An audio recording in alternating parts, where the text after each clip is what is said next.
Kwa majina naitwa Agustino Polepole. Mimi ni kaka ya Humphrey Polepole.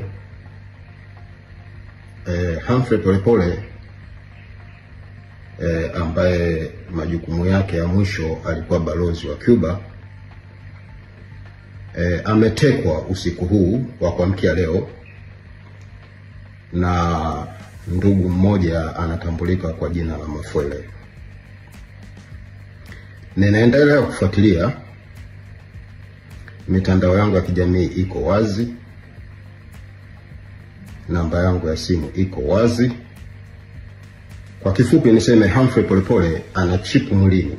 Kwa hivyo naendelea kufuatilia sehemu ambayo wanaendelea kumpeleka, na nitatoa taarifa punde. Maana yake wanamhamisha kutoka sehemu moja kwenda nyingine. Nitatoa taarifa.